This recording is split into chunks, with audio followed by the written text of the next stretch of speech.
Overall, I think the Knicks have had a pretty good offseason. They not only managed to upgrade the roster with a couple of nice additions, but they also have maintained trade assets and flexibility for a blockbuster trade sometime down the line. So in this video, we're going to dissect all the major moves that the Knicks have made this offseason and give them a grade. But before we continue, I'm trying to hit 10,000 subscribers by the end of the year, so please, if you enjoy the content, please like the video and hit that subscribe button. Now let's get started. First, let's start off with the draft. Draft night for the Knicks was a head scratcher to say the least. Instead of selecting someone with the 11th pick, the Knicks ended up trading out of the draft and took nobody. The Knicks made 3 separate trades, but when the dust settled, here's what the Knicks actually got back. A protected 2023 first round pick from Detroit, a protected 2023 first round pick from Washington, a first round pick from Milwaukee that's protected 1 through 4, and $18 million in cap space that was created by dumping Kemba.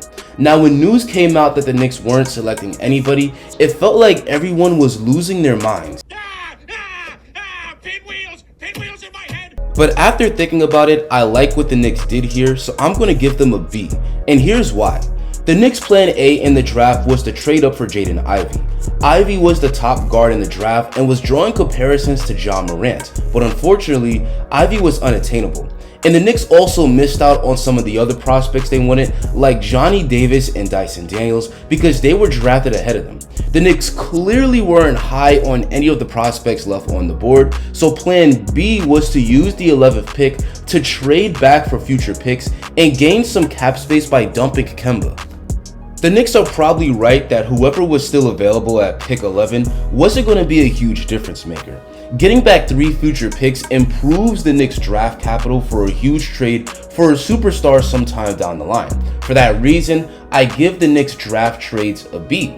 To be fair, the picks that they got back likely won't be high picks. The Wizards and Pistons picks are both lottery protected, and the other pick comes from a team with Giannis on it. So if these picks convey, they're more than likely going to be late picks, but again, even late first round picks are useful as trade assets. The Knicks now have 11 first round picks within the next 7 years, and having a stash of draft picks like that is always a good thing. The next move the Knicks made was to trade Alec Burks and Nerlens Noel and 2 second round picks to Detroit. Both Nerlens Noel and Alec Burks were valuable role players in helping the Knicks make the playoffs 2 seasons ago, but this was a necessary move for the Knicks to create cap space to sign Jalen Brunson, and for that reason, this trade also gets a B. Speaking of Jalen Brunson, the next move for the Knicks was to sign Brunson to a 4-year, $104 million contract. This was a great signing in my opinion, and I'm going to give it an A-. Here's why. The Knicks managed to get themselves a high-quality starting point guard. Brunson is probably the best point guard the Knicks have had since Stephon Marbury. Brunson averaged 16 points and 5 assists per game for the Mavs last year, 20 and 8 in games without Luka, and he averaged 21 and 4 in the playoffs for a team that got all the way to the Western Conference Finals. He's gotten better every year he's been in the league, and there's reason to believe he hasn't hit his ceiling yet. At just 25 years old, he's not in his prime yet, and he fits the timeline of the other young players on the team. It's very rare to get a player this good just coming out of their rookie contracts in free agency. Some fans think that $104 million for Brunson is a huge overpay, but I disagree, and here's why.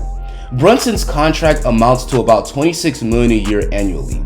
The top point guards in the NBA like Steph Curry and Damian Lillard are making well over $40 million a year. Brunson is making $20 million less than that at $24 million next season, and he's only the 14th highest paid point guard in the league, so let's not pretend he's getting star money. Furthermore, his salary is around the same range of guys like Malcolm Brogdon and Mike Conley, and Brunson is around that same tier of player. $20 to $25 million annually appears to be the going rate for good starting point guards in the NBA. And if Brunson makes the all-star leap that he wants to make, then $25 million will be a steal. So overall, the Knicks got a high-quality point guard on a fair contract, and for that reason, the grade here is an A-. Next, the Knicks re-signed Mitchell Robinson to a 4-year, $60 million deal, and I'm also giving this an A-. Finally, it looks like the Knicks are prioritizing building a young core. Mitch is the first draft pick the Knicks have re-signed since Charlie Ward, and that was back in 1994. Mitch has gotten better every year he's been in the league. He's learned how to get his fouls under control after being a complete hack his first couple of years. He's put on muscle to avoid getting bodied by bigger centers, and he's become one of the best defensive anchors in the league. He ranked 4th in blocks per game last season and 4th in total blocks. He's also a terrific rebounder, ranking 3rd in offensive rebounds per game, and he's also a great finisher and lob target. Yes, we all know that Mitch is limited offensively. He's not going to space the floor, but what Mitch does do well, which is the defense, rebounding, and finishing, he's elite at. At 24 years old, he hasn't even hit his prime yet, so locking him down for the next 4 years was a great move. The last move the Knicks made was signing Isaiah Hartenstein to a 2-year, $16 million deal. I'm giving this move a B+. Picking up Hartenstein makes up for the loss of Nerlens Noel. Hartenstein is a good defensive center that can protect the rim and guard multiple positions, but he's going to give the Knicks a different element at center because he also possesses the ability to shoot from mid-range and also pass the ball really well out of the post. Should Mitch get hurt, he also can step up and play very well as the starter. I think signing Isaiah Hartenstein was a savvy move by the Knicks front office, and that just about wraps up all the Knicks offseason moves so far. What do you think of my grades? Tell me in the comments. Make sure to like the video and subscribe, and click on this video to see an in-depth analysis of the Knicks roster for next season.